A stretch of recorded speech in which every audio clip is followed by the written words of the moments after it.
If you have an active lifestyle, do you even need to exercise? I didn't think so, but I was wrong. When I moved from the city to the countryside 6 months ago, the first thing I did was start transforming this old barn into a gym. I had not exercised in over a year. I was unfit and overweight. I wanted to get back to how I looked a couple of years before. I wanted to be lean and muscular. I was even going to shave my head again. I had used the gym to get like that in the first place. I assumed I'd need a gym to get back there. But within just a few weeks, I started to wonder if I did, because I had, for the first time ever, an active lifestyle. Now, when I was in shape, people assumed I had that then, that I was always on the go. But that could not be further from the truth. I got in the best shape of my life during the COVID lockdown, when apart from the 45 minutes, maybe an hour of exercise I did 5 days a week. You must stay at home. I did absolutely nothing. I slept in till mid-morning, I watched TV, sat at my desk, took up YouTube as a hobby. Pointless, where's that going to go? And pretty much nothing else. The only non-exercise activity I ever did was standing in the rain outside Asda, 2 meters from the person in front, while wearing a mask, queuing to buy a bagel that had been wiped down by a hand sanitizer, before going home to watch my neighbours clapping in the street. I was an inactive person who exercised, but now I was on the go all day, every day, so who needs a gym? I do, if I want to look like that again. A haircut alone is not enough. I'll show you why. Okay, so yesterday, typical day, but I wore my Garmin. Started the day checking on my chickens and gathering my eggs. Then I took the dogs for a walk. We like to come down here. They play in the stream. I just sit on the log here and complete a little gratitude journal. I don't do that. Had to walk around a bunch of fields that I have here because we're doing some measuring for some fencing work that's going on. My step count lately is through the roof. Then took a quick car journey down the road. Had to get a couple of bales of hay. Probably use the car once a week at the very most now. Then I had to lug the bales of hay up this path, which is steeper than it looks. Then had to stack up the hay bales and tidy up in here. Talking of clapping in the street. Next had to do some bramble trimming along this path. So lugging a huge heavy strimmer around. Then I had to use the tractor to get the brush cutter out of a boggy section of ground where it got stuck. So that took me a long time. Next was to go right to the other side of our woods where we might be acquiring a little bit more land and check out some boundary issues over there. Not going to go there now because that's bloody miles away. While I was up here, I had to look at this collapsing culvert to try and figure out how the heck I'm going to fix this.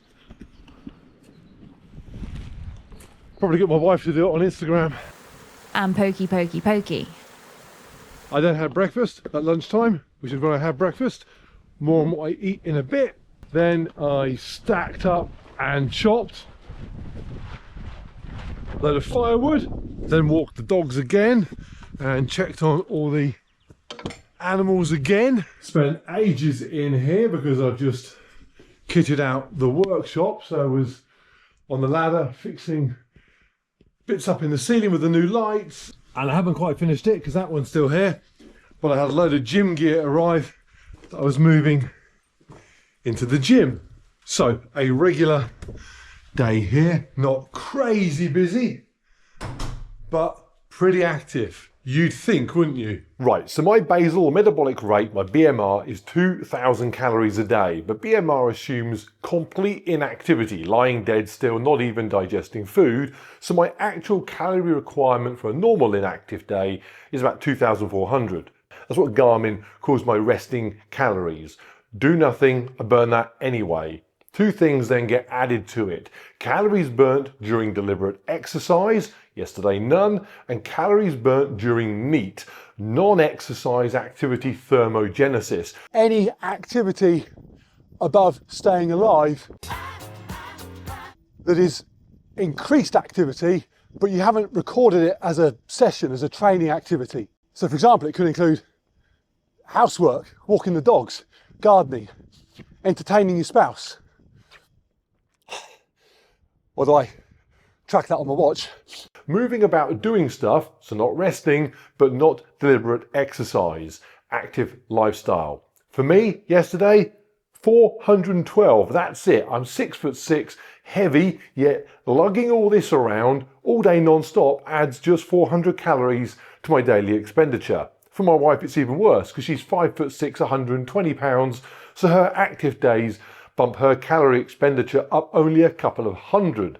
Now you could argue that's just calories, so don't eat too much and it won't matter, and there's more benefits to being active than just using up food. True, although being active all day long does make it very easy to overconsume food when you do eat because you feel exhausted, worn out and hungry. The active lifestyle, not actually burning huge amounts, but making you hungry, is why there's plenty of people in all walks of life, the countryside included, who are on the go all day but not bouncing around with a six-pack. When it comes to the additional benefits of being active, that is correct. There is literally the results I achieve by being active. I get a sense of satisfaction from what I get done here that I never felt in the city. That's great for things like mental health, but you need to be slightly careful because while all this activity has physical upsides, it's not without risk.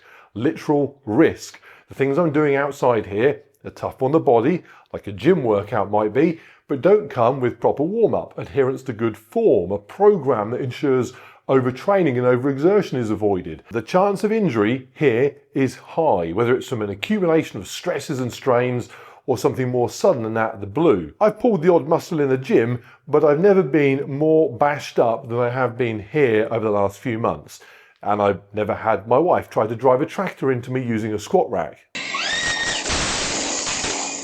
Bottom line, all the farmers I know around here are a bit overweight, but often worn out and quite regularly missing body parts I'd like to hold on to. And none of them look like that. I should add, they may not want to. The modern obsession with looking the way Instagram says we should is all very problematic.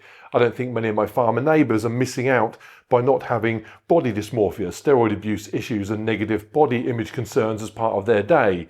So I'm not right for wanting that back. I just want it. And I need all this to get it because cutting wood isn't cutting it. See what I did there? I know it's chopping, not cutting. Shut up. So here's what my gym routine looks like now and how actual exercise smashes activity for calorie burning. First, obviously, diet is a part of all this. Before I was inactive but worked out, I was inactive but didn't work out and 100 pounds overweight. But that's food. And if the last 18 months of not training had not been packaged with donuts, I'd now be closer to my goal shape than I am. But I don't dwell on my diet here because I eat no animal products, but I do eat eggs from my rescue chickens. So to start laying out my menu is going to be of limited interest to most people. I'm vegan, but not really. Who cares anyway? The only thing I do eat every day that I also ate daily for years, even back when I would have slapped those chickens in a sandwich and my sheep would be on very dodgy ground here, is Huel, who have sponsored this video. I sometimes make a joke about needing the sponsors because of various unforeseen costs that I incur here. Not today though, that is not a joke. So I mentioned I have breakfast at lunchtime. This is Huel and Oats. Huel and Oats. This is Huel Black, 40 grams of protein per meal, and I have it as a shake most days, but when I'm doing a load of calories in here, I mix it with oats for a high protein breakfast. Chuck on some fruit, never chocolate chips, and I'm well fed, and with a bunch of vitamins and minerals, I'm fed well. And I mentioned that my active day here makes me hungry. Something I do with Huel that I used to do back in Reading is make the shake with crushed ice, chuck it in a thermos flask. It means if I'm outside or in the workshop or on the tractor even, and I want a snack, I can have a sip of that instead of going back to the house for food where it's never just a sip of anything. In the past, I'd take it on long car journeys because it would stop me pulling into a service station for junk food. I love it. I've always had it. This is my Huel shake and would keep having it even if they weren't a sponsor. I'd hide the tractor keys though. Click the link in the description and use my code MarkApril to try it out with a discount. Anyway, today I have tough cardio coming up. So had Huel and Oats. Huel. So my routine, important point, I'm not an expert or a trainer or a coach. I've never even followed a proper program for any length of time. All this is good lighting, lucky genetics, 8% knowing what I'm doing. I looked half decent on doing nothing but park run and indoor cycling. So copying me and expecting to get my results, whatever they might be, I mean, it might happen or it might not. Also, I'm in my 50s, your results might be 10 times better. So all that said, I'm doing a 5-day split, push, pull legs, upper, lower. Why? I did some research and it seemed to make sense. It means I hit every body part twice a week and I can shift focus on the more general upper, lower days to where I need it most. And because everything gets hit a couple of times a week, I get a decent variety of different exercises, which keeps it interesting. But individual sessions can be kept short and intense, which is how I like to train, and also convenient given how much else I've got to get done around here. The downside is that training 5 days a week, and because I'm doing a few cardio sessions in here as well, there's the potential for overtraining. I am not immune to that, but I am a grown up with a reasonable understanding of what my body is able to do and a lifestyle that allows me to take time off should I need it. And when I'm doing things properly, a good diet with all the supplementation I could possibly need, including testosterone replacement therapy. Not used back then, but prescribed and taken for general well-being in the last few years. Primarily mental health, and anyone who thinks I only use it to look good needs to explain this picture to me, because it's a testosterone replacement therapy dose, not a successful TV show dose. It won't cause me to make huge bodybuilder gains, but it will give me an increased recovery and allow me to stay motivated when without it, I would be in a very different place. Upcoming videos are going to cover more detail on what the individual sessions look like and also feature the extreme fitness rack, which is the only thing missing from in here right now. So loads of lifting content to come. So this morning, I did my pull session. So now I've got some cardio to do. And it's going to be an FTP test on the Zwift bike, which is going to show a couple of things. Firstly, how actual exercise smashes activity for calorie burning, and how somebody who used to have a reasonable FTP of about 320 declines with zero training for 18 months. Okay, so I am doing a ramp test where after a 5-minute free ride warm up, the resistance starts at 1 minute at 100 watts and then just increases over 20 minutes. And I just have to basically see how long I can keep going. Okay, so 100 watts for 1 minute. And what's interesting here is that this is obviously the lowest level this is going to be at, 100 watts for a minute. And my heart rate's already over 100 beats per minute. Doesn't take much to burn energy in here. Also, I did a push session 2 days ago. My triceps are absolutely killing me leaning on this thing. I forget what it's like to have muscle ache, like proper gym muscle ache.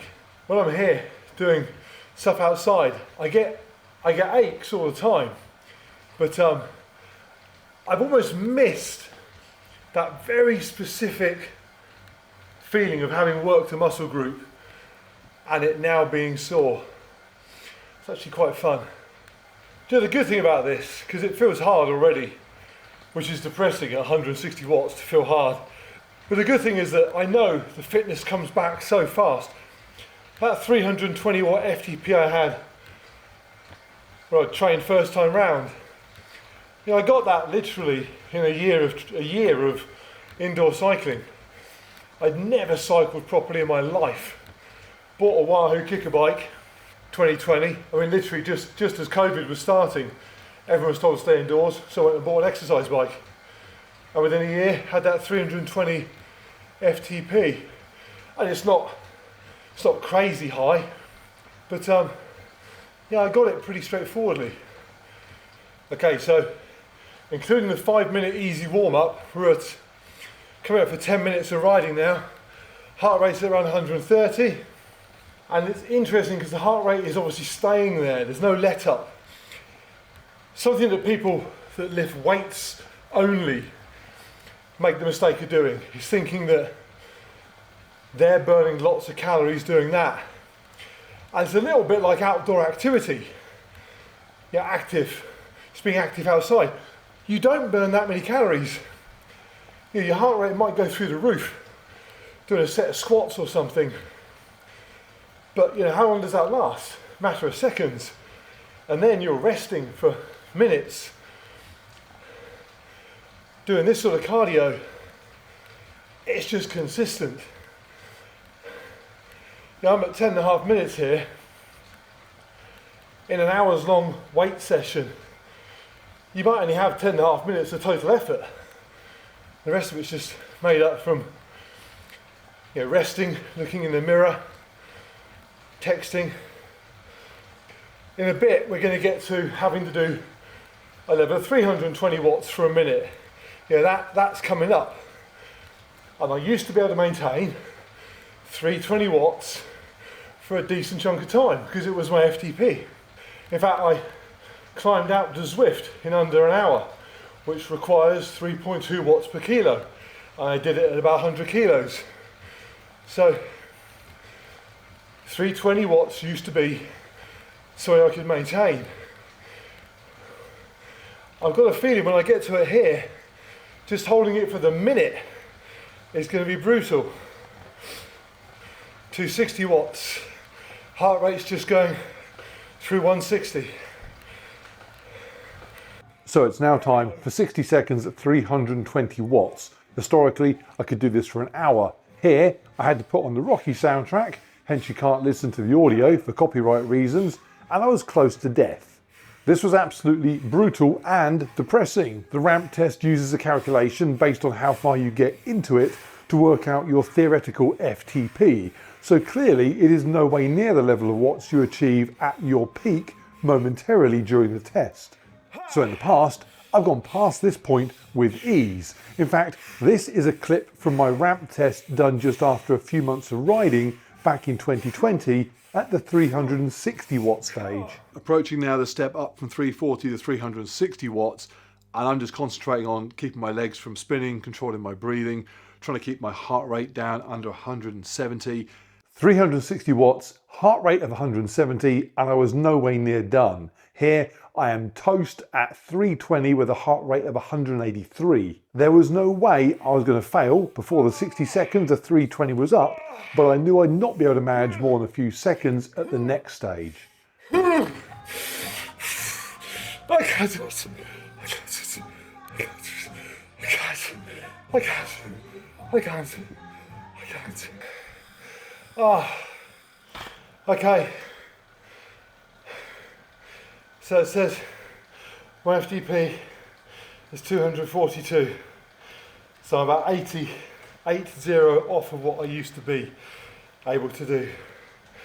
And what's crazy is the one that I just got done, 320 watts, that used to be my FTP. Crazy. Can't wait to get it back.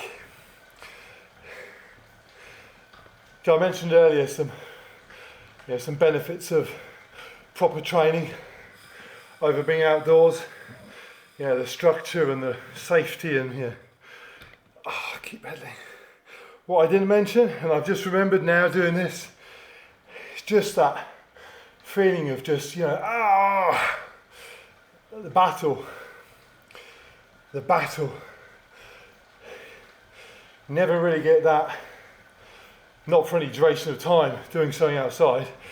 Not that feeling of self-competition. Oh man, I'm smoked. Okay, let's do some numbers. Maximum heart rate, 184 beats per minute. Peaked at 328 watts. 27 minutes, 18 seconds. Calorie expenditure, 312. With an average heart rate of 133. So although it peaked intense, across the whole 27 minutes it wasn't that hard. I'm not even sweating heavy or anything.